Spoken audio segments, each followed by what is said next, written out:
अस्सलाम वालेकुम ख़वातीन और हज़रात, ये है अस्बहाल। मैं हूं जुनैद सलीम। शो में मेरा साथ दे रहे हैं अजीजी और नाजिया बेग। अस्सलाम वालेकुम ख़वातीन और हज़रात, ओवर टू नाजिया बेग। अस्सलाम वालेकुम ख़वातीन और हज़रात, पहले मैं सुना दूं आपको आज का एजेंडा। ओके। आज हम अपने शो में अद्वियात स्कैंडल का जायजा लेंगे एक बिल्कुल मुख्तलिफ जाविये से। हाय हाय हाय ख़वातीन और हज़रात, इस मौजू पे मेरी और इस बंदे की आज बहुत लड़ाई होनी है। कहीं लाइट ना चली जाए, सेलों वाले टीवी ऑन कर दे। नाना जी साहब लड़िएगा नहीं। इंटरव्यू होगा मुश्किलात में घिरे एक बिजनेसमैन का। अजीजी की गर्मा गर्म मुखबरियां भी शो में शामिल हैं, लेकिन प्रोग्राम का आगाज करते हैं खबरों पर तबसरे से। पढ़े खबर जल्दी से पहली। फिर तैयार हो जाए अजीज साहब। तैयार हूं मैं उठ के बैठ के लगानी शुरू कर दूं। लगानी खबर पढ़ो तुम। Flower prices set to crawl up. करो जी तबसरा। मैं क्यों करूं? तुम करो तबसरा। नहीं नहीं तुम कर लो, तुम्हें नहीं, बड़ी मुझे कोई जल्दी शौक होती नहीं, है, तुम कर लो। मुझे क्या जल्दी होती है? मुझे कोई शौक नहीं। नहीं तुम अक्सर कहते हो ना कि खबरों पर तबसरा तुम कल ही करते हो। तुम कर लो, मैं नहीं नहीं, तुम करता। करो, मैं क्यों करूं? नहीं तुम अपना नहीं, कलेजा ठंडा कर लो। ये जो तुमने ये जलील करा के मुझे किया ना, अपना कलेजा ठंडा कर लो। तुम कर लो। क्या मैंने कलेजा ठंडा किया है? मुझे तुम क्या बेवकूफ समझते हो? मेरे मुंह पे जानवर लिखा हुआ है। मुझे नहीं पता ये किसकी शरारत है। क्या? ये जो इसने की है, क्या है खबर? अजीज साहब बताई थी flower prices are set to crawl up. ये न्यूज है, मैं खबरों पे तबसरा करता हूँ। हजूर बात कर रहा हूं। देखो, हमारे यहाँ कहीं ये स्पेसिफाई नहीं है कि उर्दू खबरों पर तबसरा होगा। किसी जबान में भी हो सकता है। करो अब तबसरा। यार क्यों खबरें होती है उर्दू जुबान में, इंग्लिश जुबान में न्यूज होती है। ये क्या अजीब बात कर रहा है? वैसे बहुत गलत बात है यार। तबसरा करो। खबर ये है कि आटे की कीमत बढ़ने का अंदेशा है। तुम किस लिए मुझे बता रहे हो? मुझे नहीं समझ आ रही वो क्या कह रही। पता है मुझे उसने क्या कहा, मगर मैं तो इसलिए कह रहा हूं कि तुम जो कहते हो तुम कर लो तबसरा। वो कह रही है फ्लोर प्राइसेस सेट टू, आगे क्या था? Crawl up. Floor prices and floor crossing is not good habit. Good thing. Floor crossing is damage to country. Yes. And this is very bad. Floor crossing not suit to democracy. And this is opposite of democracy. वो जबरदस्ती यार। And democracy is not suit to hypocrisy. And hypocrisy is bureaucracy. And bureaucracy is also damage to the system. Not too bad. और बस करो, किस मुसीबत में बेचारे को डाल दिया। बस करो यार। But it was your idea, sir. बस करो, हम कुछ समझ नहीं आ रहा। बस करो यार, उर्दू की पढ़ खबर लेते ना पढ़ो। 4 लफ्ज तो तुम्हें पता चलता कि अंग्रेजी कैसे होती है। ये बिल्कुल ऊपर से गुजर गई है। उर्दू की खबर पढ़ो, बेचारे को निकालो मुसीबत से। ठीक है। वफाकी वजीर बराए तवानाई। एक मिनट ठहर जाओ, मत्थे से अंग्रेजी निकल आई है, वो तो साफ कर लेने दो। बड़ी गर्मी है यार, बड़ी गर्मी है। वफाकी वजीर बराए तवानाई डॉक्टर आसिम का कहना है कि भारत की पॉलिसियां हमसे बेहतर हैं, इसलिए हम पीछे रह गए। हाय डॉक्टर साहब, भैया आप नफ्से कसरी से काम ले रहे हैं जनाब। नफ्से कसरी से हद हो गई आप वाली जनाब। भारत का क्या हमसे मुकाबला है जनाब? उधर तो बेड़े गर्क हुआ हुए, आप देखे तो सही। आप अपने महकमे कोई ले ले सुई गैस को, जितनी रिश्वत उधर है, अल्लाह माफ करे, अल्लाह माफ करे। हर महकमे में इतनी रिश्वत है, देखे ना। अना यारे एक बाबा उठ के कहता है कि रिश्वत बहुत ले रहे हैं, करप्शन बड़ी हो रही है, सारा इंडिया बाहर आ जाता है। हो रही है तो लोग बाहर आते हैं ना, इधर नहीं ना आते। इधर देख ले, सारा पाकिस्तान कह रहा है कि करप्शन बहुत हो गई है, करप्शन बहुत हो रही है, मगर कोई बंदा बाहर नहीं आता। नहीं हो रही तो नहीं बाहर आते। यार हंसना, दलाइल से बात करो।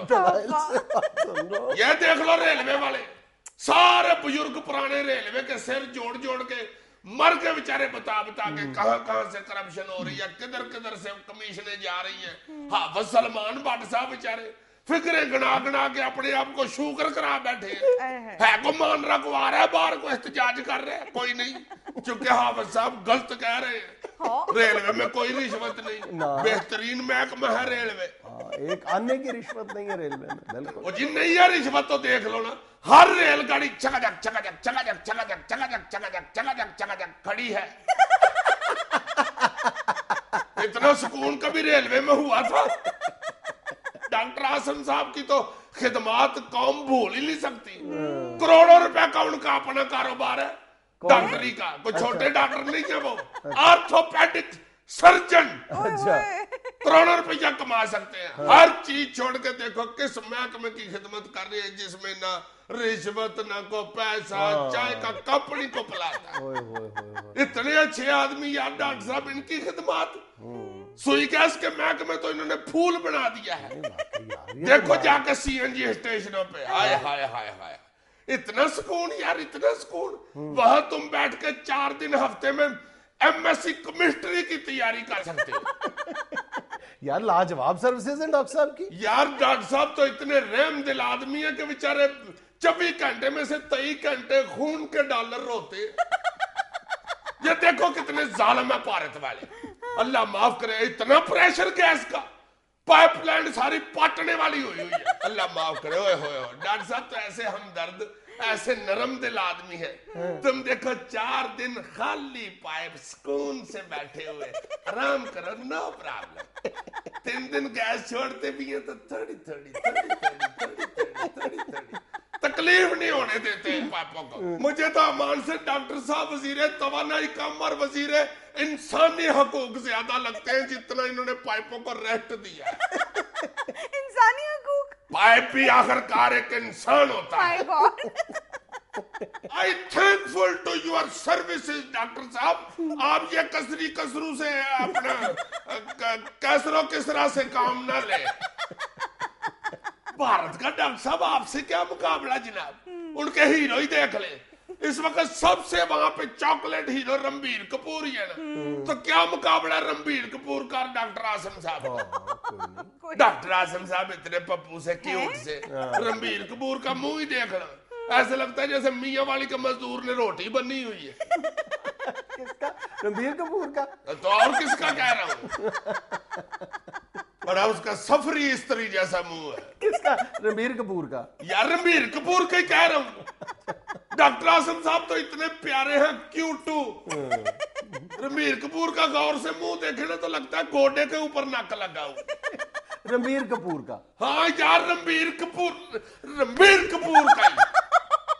अच्छा अजीज साहब, सुनता ही नहीं, पहले गौर से सुना करो बात को। अच्छा अजीज साहब, व्यूअर ने भेजी है एक वीडियो क्लिप, मैं आपको वो दिखाने लगी। दिखाएं जी, दिखाएं, क्यों नहीं देखनी वीडियो क्लिप। वाह जी वाह, चूहा बिल्ली एक ही घाट पे। यार ये तो वीडियो भी उसी महकमे की दिखा दी है जिस महकमे की आपने खबर पड़ी है। क्या मतलब अजीज साहब? ये गौर से देखो, ये जो बिल्ली है ये 18 करोड़ अवाम है और प्लेट में सुई गैस है, और ये जो चूहा है ये सुई गैस का महकमा है। नाज़रीन, यहाँ में लेना एक छोटा सा वक्फा, हाजिर होते हैं चंद लम्हे बाद।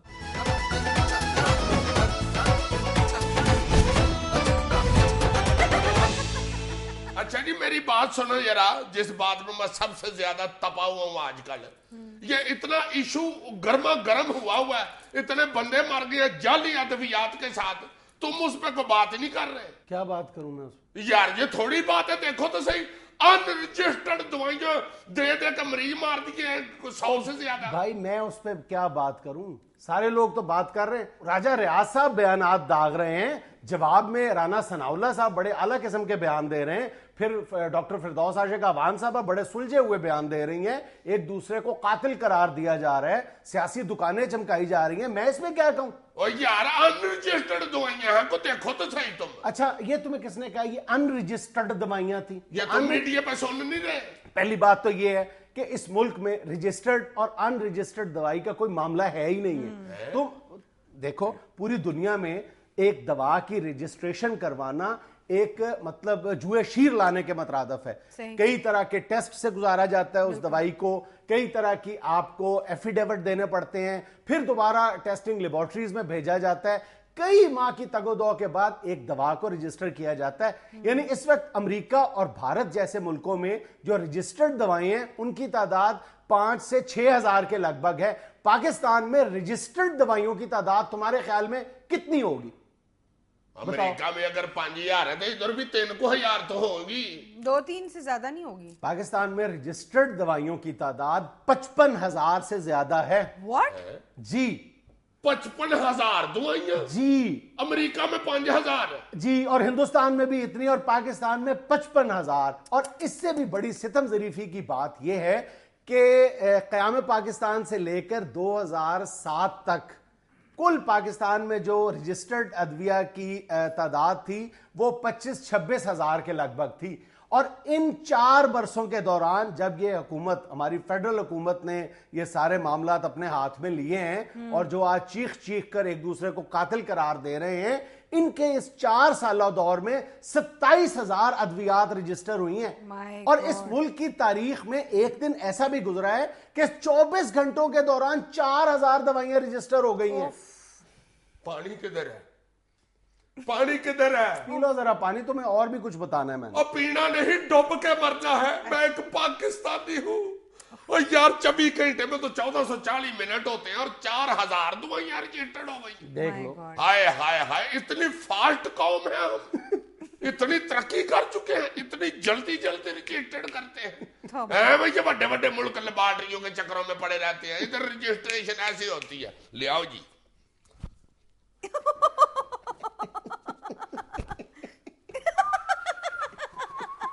ये जेब में क्या डाल रहे हैं जी साहब? जेब में इनकी टेस्टिंग लेबोरेटरी है। हाय हाय हाय हाय। यार तुम ये देखो कि हम अपने गंदे पोतड़े यूं धो रहे हैं बाहर आके लोगों के सामने, अवाम में। कभी किसी ने ये सोचा है, किसी सियासतदान ने, किसी ब्यूरोक्रेट ने, किसी मीडिया पर्सन ने, कि हम अपनी फार्मास्यूटिकल इंडस्ट्री को पूरी दुनिया में किस कदर बदनामी दे रहे हैं?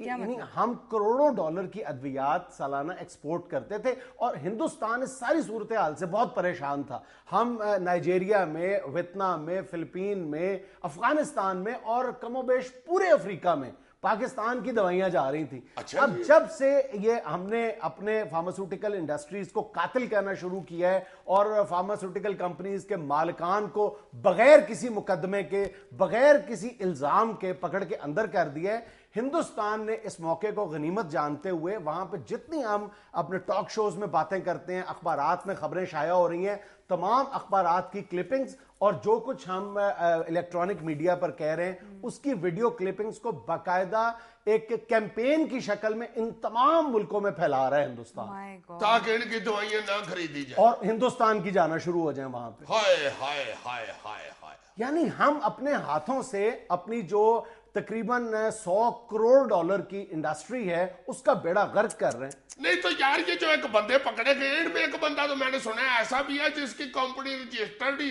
उसकी रजिस्ट्रेशन ही खत्म हो गई। यार मुझे तुम ये बताओ कि यानी इस मुल्क में कानून नाम की, कानून तो रह गया दूर यार, कोई हिकमत और तदब्बर नाम की चीज नहीं है। एक कंपनी के मालिक को इसलिए गिरफ्तार किया कि उसका लाइसेंस एक्सपायर हो गया हुआ है और जिस हमारे लाइसेंसिंग बोर्ड ने, जिसने इन कंपनीज को लाइसेंस देना है या लाइसेंस उसका रिन्यू करना है, वो खुद एक्सपायर हो चुका हुआ है। वो लाइसेंसिंग बोर्ड ही नहीं है इस मुल्क में। अगर तुम्हारी कोई कंपनी है फार्मास्यूटिकल की तो तुम्हारा आज यानी उसका लाइसेंस खत्म हो गया, एक्सपायर हो गया, तो पाकिस्तान में कोई अथॉरिटी या बोर्ड है ही नहीं जो उसको रिन्यू करे। उसने कहां से रिन्यू करवाना था? यार ये सूबाई हुकूमतों को दे तो दिए इख्तियारात, ये भी मामला बीच में लटका हुआ है। यानी इतनी देर हो गई। यही तो मैं कह रहा हूं कि ये यानी उन्होंने ये 3 फार्मास्यूटिकल कंपनीज को कुर्बानी का बकरा बना दिया है। उनकी कोई उनका मौकफ नहीं सुना। इस मुल्क में यानी अंधेर नगरी चौपट राज। ना आपने ये वजह जानी है कि ये जो हलाकतें हुई हैं, इतने मरीज जो बेचारे मारे गए हैं, वो किस, उसकी वजह क्या है? यार दवाइयां जाली है और क्या वजह? और ये किसने कहा? अभी तो रिपोर्ट ही सामने नहीं आई। आपके पास तो पहली बात तो ये भी कितने अफसोस की बात है कि हमारे पास आलमी मयार की लेबोरेटरीज ही नहीं है। हमने अपने जो ये इन दवाइयों के सैंपल्स हैं वो 3-4 मुल्कों में भेजे हैं, उनकी भी रिपोर्ट नहीं आई और बंदे आपने पकड़ के अंदर कर दिए। ये इंसानी हकूक है इस मुल्क में यार, सिर्फ इसलिए कि लोगों का जो इश्ताल है, लोगों में जो गमो गुस्सा है उसको ठंडा किया जा सके। जिस तरह हमने पिछले शो में भी पिछले हफ्ते अपने शो में जिक्र किया था कि फैसलाबाद के स्कूल की जो बस को हादसा पेश आया था तो लोगों को, जो मुश्तिल लोग थे, उनको पैसिफाई करने के लिए स्कूल के प्रिंसिपल को पकड़ के अंदर कर दिया। ये अब तरीका तर्क कर देना चाहिए। इस तरह के जो मामलात हैं जो पूरी यानी आफत बनकर हम पर टूटते हैं, हमें होशमंदी के साथ, ठंडे दिलो दिमाग के साथ पूरा आपने गौर करना चाहिए, उसकी वजूहात तलाश करनी चाहिए, मुजरिम को करार वाकई इंतहाई सख्त सजा देनी चाहिए। लेकिन ये जो सिर्फ लोगों को खुश करने के लिए, अवाम के गुस्से को ठंडा करने के लिए 2-4 लोगों को पकड़कर कुर्बानी का बकरा बना दिया जाए, ये कहां की जस्टिफिकेशन है यार? यार और किस तरह लोगों का गुस्सा ठंडा करे? तुम ये तो देखो ना, वो सही कह रही है वफाकी हुकूमत। हेल्थ का महकमा भी शहबाज शरीफ ने अपने पास ही रखा हुआ है। बिल्कुल तुम दुरुस्त कह रहे हो, इस बात की कोई जस्टिफिकेशन नहीं है कि शहबाज शरीफ साहब ने इतनी वजारतों पर कब्जा किया हुआ है, बिल्कुल गलत रुझान है। लेकिन दूसरी तरफ वफाकी हुकूमत सेहत के शोबे को कितनी अहमियत देती है, तुम इस बात से अंदाजा लगा लो कि जब नरगिस सेठी साहबा प्रिंसिपल सेक्रेटरी थी तो वो साथ हेल्थ सेक्रेटरी भी थी। इन प्रिंसिपल सेक्रेटरी के साथ हेल्थ का शोबा भी उनके पास था। आज गो के हेल्थ का शोबा डिवॉल्व कर दिया गया है, लेकिन आज भी वो डिफेंस सेक्रेटरी हैं, कैबिनेट सेक्रेटरी हैं और हेल्थ के कई प्रोजेक्ट्स भी देख रही हैं। यानी इसका मतलब है कि दोनों तरफ है आग बराबर बुझी हुई। नाज़रीन, यहाँ में लेनी एक छोटी सी कमर्शियल ब्रेक।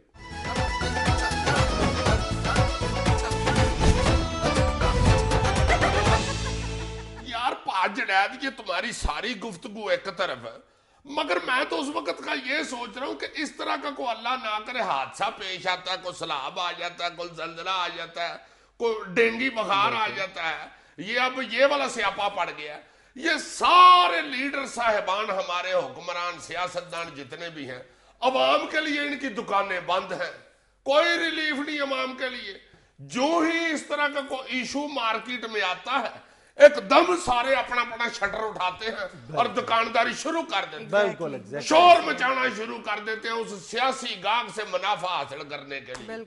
स्यापा डाल देते हैं पूरा। जैसे लंडे बाजार में जाए तो नहीं आवाजें आ रही होती, 5-5 रुपए, 5-5 रुपए, 5-5, 5 रुपये, 5 रुपये, 5 रुपये, 5 रुपये भाई, 5 रुपये भाई, 5 रुपये भाई, हर बंदे शुरू हो जाता है यार। और तो और यार, राजा रियाज साहब देखो तड़ा तड़ कहते जा रहे हैं, कातिल है इस्तीफा दे, कातिल है इस्तीफा दे। मेरा ख्याल है वो ये साबित करना चाहते हैं कि भाई जी, मैं जब बीमार होता हूं, मैं कोई ज्वाइन सौंफ और काले लून वाली पिन्नी नहीं खाता, मैं भी इंसानों वाले डॉक्टर को दिखाता हूं। तुम कहना क्या चाह रहे हो?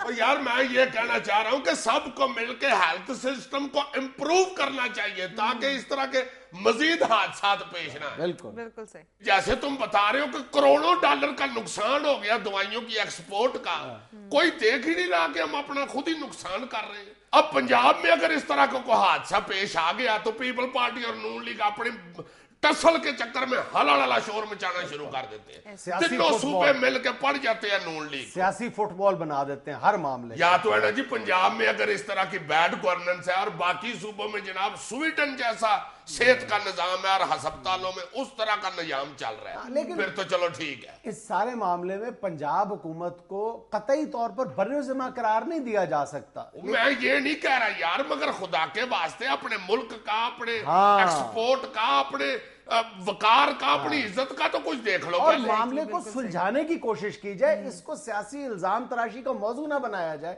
यकीनन पंजाब हुकूमत बदतरीन गफलत की मुर्तकिब हुई है। मैं बल्कि ये समझता हूं कि जिस रोज पहला मरीज सामने आया था जिसके साथ ये मिसहैप हुआ था पीआईसी में, तो जिस तरह पंजाब हुकूमत फौरी तौर पर कि यानी अगर वजीर आला साहब ने किसी प्लाजे का भी इफ्तिताह करना होता है तो एक पूरी इश्तिहारी कैंपेन चला दी जाती है, लाहौर की सड़कों पर बैनर आवेजा कर दिए जाते हैं।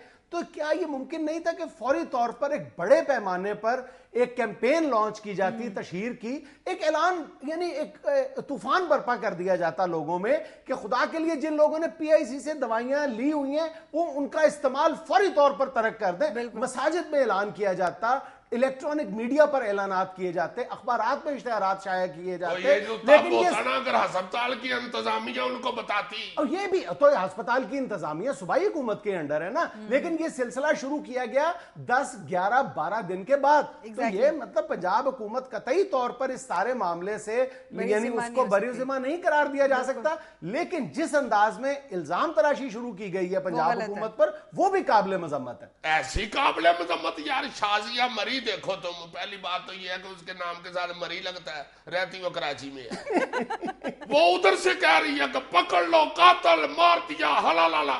और बंदा पूछे जो 6 कंपनियां इधर दवाई सप्लाई कर रही थी, उनमें से 3 का ताल्लुक तो कराची से, तो उनको किसने पकड़ना है? शाजिया मरी ने या शाजिया एबटाबाद ने? और दूसरी बात यह है कि तरक्की याफ्ता और मुहज्जब मुल्कों में भी इस तरह की सूरत हाल या आफात सामने आती हैं, लेकिन बहुत होशमंदी के साथ उनसे निपटा जाता है। यानी शायद हमारे लिए बहुत अचंभे की बात हो कि खुद अमेरिका जैसे तरक्की याफ्ता मुल्क के अंदर एडवर्स ड्रग रिएक्शन ADR, एक वहां पर एक टर्म बोली जाती है, अद्वियात के रिएक्शन के सबब जो है वो हर साल 24 लाख लोग मुतासिर होते हैं। हाँ, और तुम्हारे लिए शायद इससे ज्यादा हैरानगी की बात यह हो कि अमेरिका जैसे मुल्क में एडवर्स ड्रग रिएक्शन की वजह से एनुअली 2,25,000 लोग मौत के मुंह में चले जाते हैं। तो उधर अमेरिका में रिपब्लिकन पार्टी और डेमोक्रेटिक पार्टी में एक दूसरे को कातल कातल कहने वाले राजा रियाज और राणा सनाउल्लाह नहीं।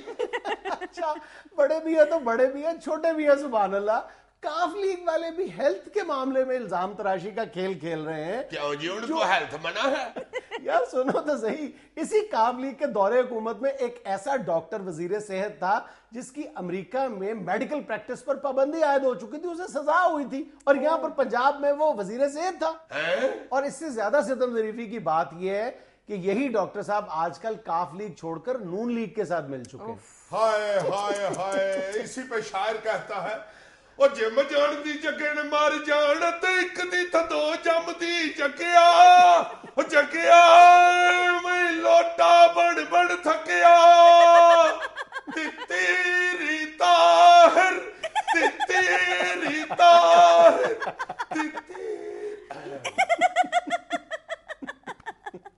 लेकिन सर वहां पर तो ड्रग रिएक्शन की वजह से हम बात होती है ना, यहाँ पर तो मामला डिफरेंट है ना, नाकिस दवाइयां मिली हैं। नहीं, ये बात दुरुस्त है कि एडवर्स ड्रग रिएक्शन का मतलब ये नहीं है कि नाकस या जाली अद्वियात के इस्तेमाल की वजह से ये अमवात हो रही हैं, लेकिन हमारे यहाँ किस कमीशन ने, किस अदालत ने या किस इंक्वायरी कमेटी ने यह करार दिया है कि ये जो 100 से ज्यादा अमवात हुई हैं ये जाली या नाकस अद्वियात की वजह से हुई हैं? कहीं पर भी ये बात सामने नहीं आई। यही जो 5 दवाओं का कॉम्बिनेशन है जिसने 100 से ज्यादा घर उजाड़ दिए हैं और 300 से लेकर 400 लोगों को इफेक्ट किया है, यही कॉम्बिनेशन जो है 46,000 से ज्यादा लोग इस्तेमाल कर चुके हैं, उनको तो कुछ नहीं हुआ। नहीं तो फिर इसका मतलब है कि अगर दवाइयां नाकस होती तो ये अल्लाह ना करे ये मुतासर होने वालों की तादाद हजारों में तो होती। नहीं, खैर ये कहना तो अभी कबल वक्त है कि दवाइयों में कुछ भी नहीं था। हो सकता है दवाइयों में कोई गड़बड़ हो, लेकिन यह भी तो हो सकता है कि दवाइयां बिल्कुल ठीक हों और जो पैटर्न ऑफ प्रेस्क्रिप्शन था उसमें कोई गड़बड़ हो, यानी फार्मास्यूटिकल कंपनी जिम्मेदार ना हो, कोई और फरीक इसका जिम्मेदार हो।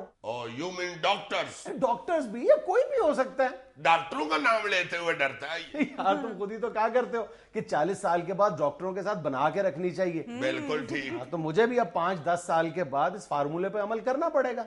5-10 साल के बाद? जी जी। मां सदके जाए, अभी कॉलेज से सीधा आके ये शो करते हो। इतना मेरा चुन्नू काका एनक बचपन में ही लग गई है। हाय हाय, अब बस करो आप। नाज़रीन, यहाँ मुझे लेना है एक छोटा सा वक्फा। चला ब्रेक हो गई है भाई, जुनैद सलीम का फीडर बना लो।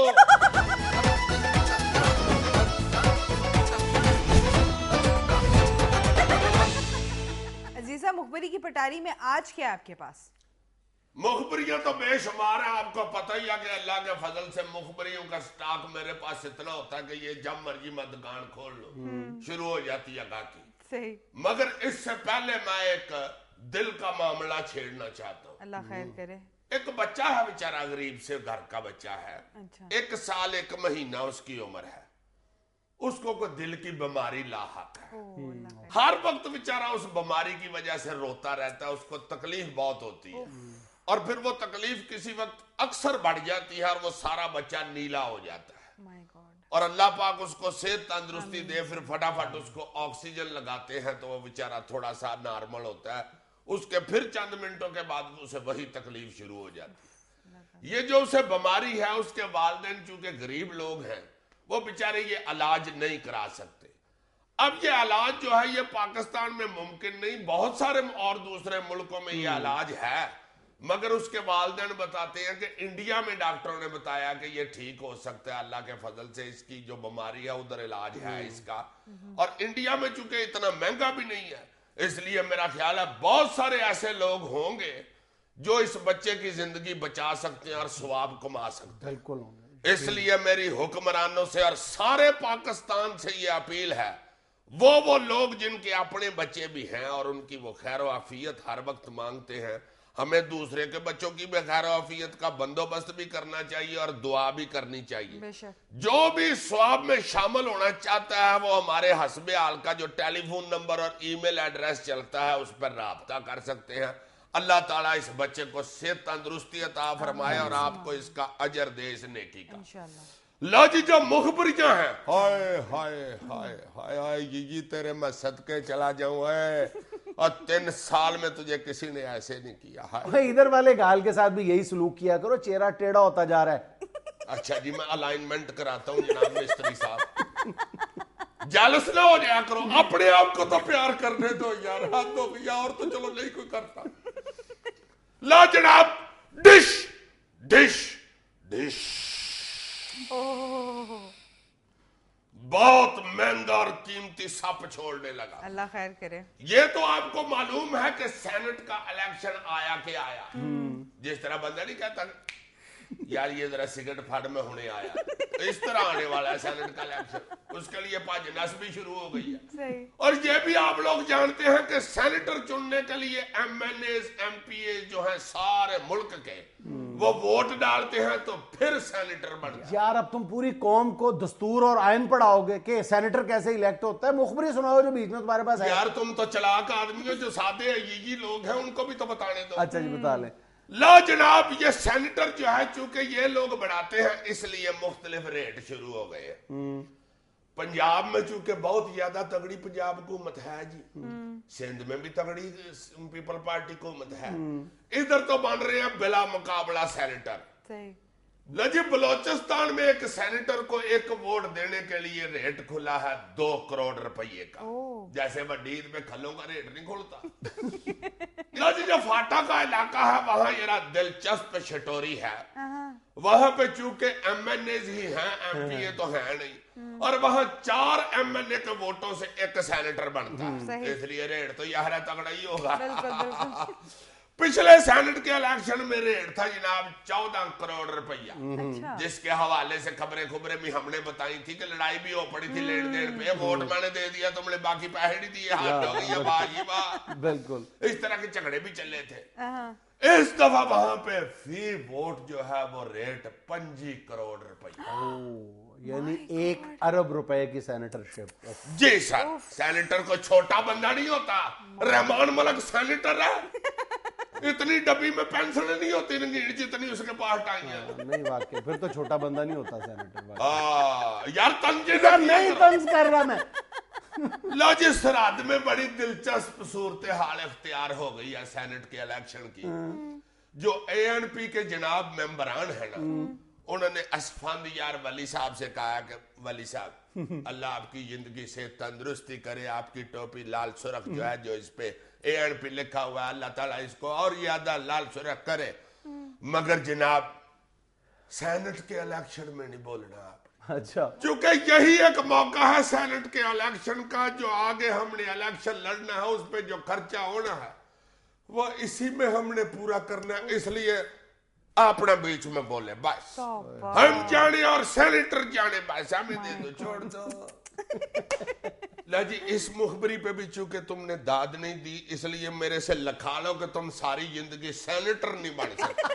अच्छा, अपने मुखबर से ये तो पूछ के बताओ कि आजम सवाती साहब ने पिछले इलेक्शन में कितने रुपयों में ये सेनेटरशिप खरीदी थी? रुपयों में क्या मतलब जी, सेनेटरशिप खरीदी थी या मीठा पान खरीदा था? करोड़ों की बात करो, करोड़ों की। तौबा। ला जनाब, जो अगला अजदहा छोड़ रहा हूं। कुछ अजदहा होते हैं ठक ठुक नहीं करते, वो म्यूजिक के साथ आती है। ये जो मेमो गेट स्कैंडल शुरू हुआ था, हो एक सेनेटर साहब हैं हमारे, जब भी हमारी हुकूमत के अमेरिका के साथ ताल्लुकात या कोई इशू ऐसा खड़ा हो जाता है नाराजगियों वाला, वो सेनेटर साहब फिर सुलह सफाई कराते हैं, मामला तय कराते हैं। बड़े अहम आदमी हैं वो सेनेटर साहब। लो जी, इस मामले में भी वही सेनेटर साहब कूदे हैं और उन्होंने जनाब अमेरिका के जो बड़े जर्नैल साहब हैं उनका हमारी अस्करी क़यादत के साथ राब्ता कराया है और हमारी अस्करी क़यादत से कहा कि आपकी मेहरबानी, आप मामला ठंडा कर दें, उनकी बात सुन ले। फिर हमारी अस्करी क़यादत ने वो जो अमेरिकन जर्नैल साहब हैं उनके साथ राब्ता किया है और इस तरह ये मामला ठंडा हुआ है। हाय हाय हाय, तुम ये जरा देखो कि कहां अमेरिका, कहां अस्करी क़यादत, और देखो कौन बंदा उधर से हो के मुखबरी ले ला के तो इधर ठा चा के एक कप पे बेचारा लड़ रहा है। हाय हाय हाय। नाज़रीन, यहाँ में लेनी है एक छोटी सी कमर्शियल ब्रेक, हमारे साथ रहिएगा। नाज़रीन, यहाँ हमने लेनी है एक छोटी सी पिरच प्याली और उसमें कहीं से चार डलवानी।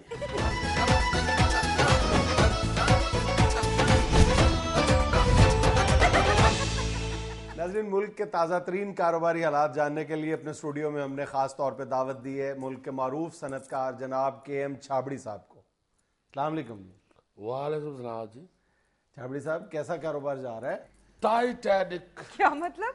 डूब गया जी। अब तो सिर्फ पानी में फटिया ही तैर रही है। आप कारोबार की बात कर रहे हैं जनाब, अब तो 6-6 दिन नहाया नहीं जाता। नहाने का कारोबार से क्या था? वो जनाब गैस आए, गीजर चले तो लाए ना। पहले कारोबार बंद हुआ है, अब ठंडे पानी से नहा के साह भी बंद करा ले।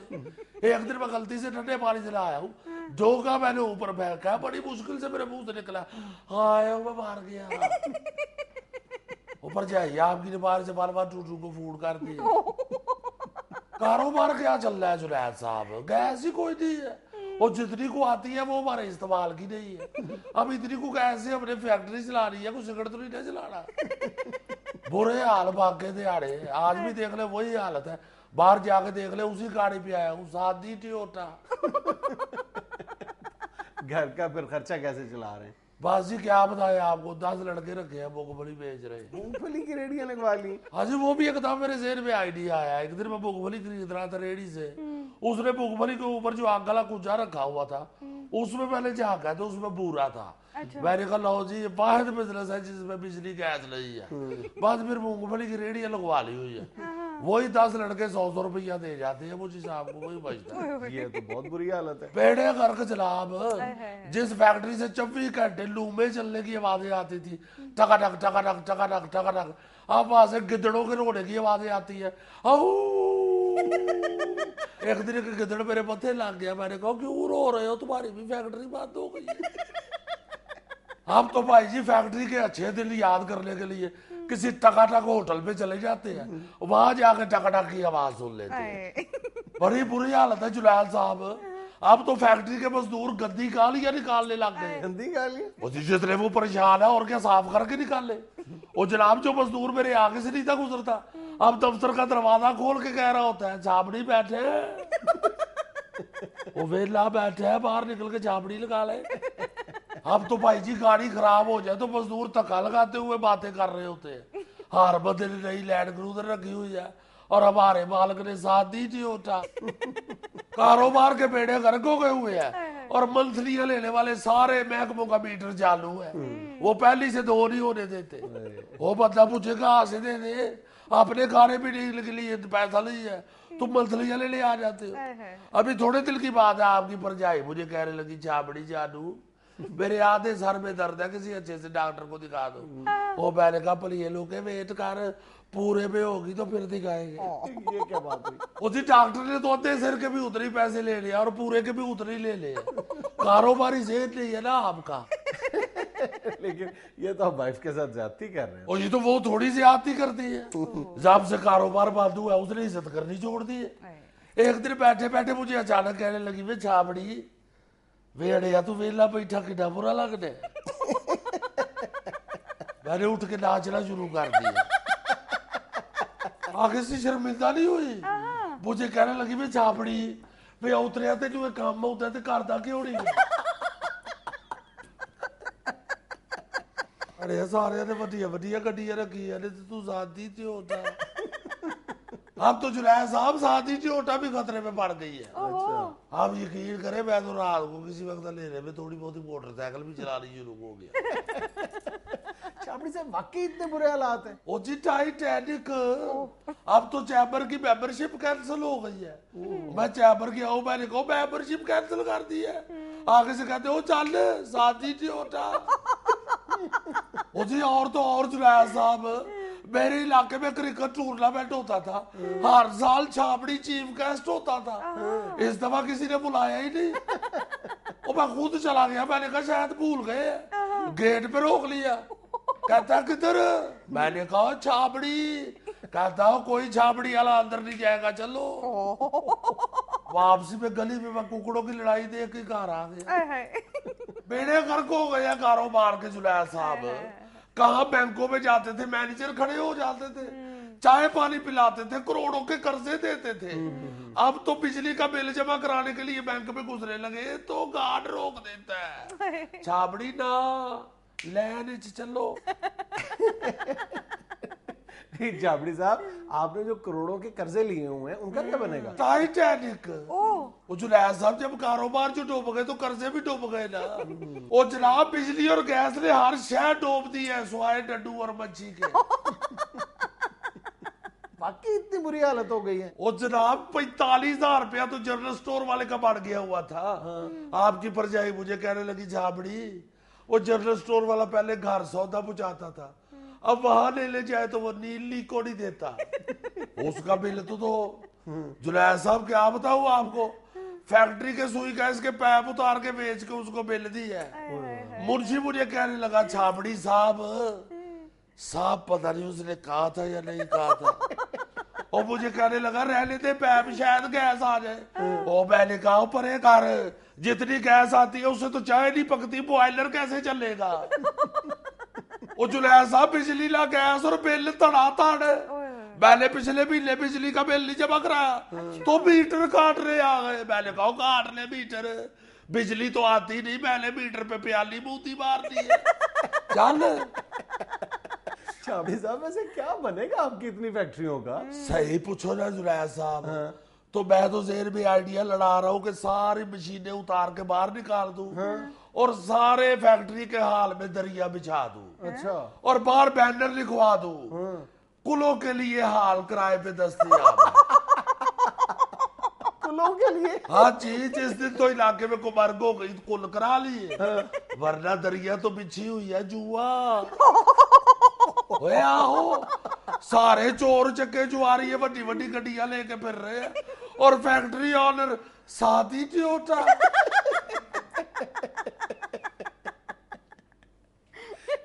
ये था आज का हस्बे हाल।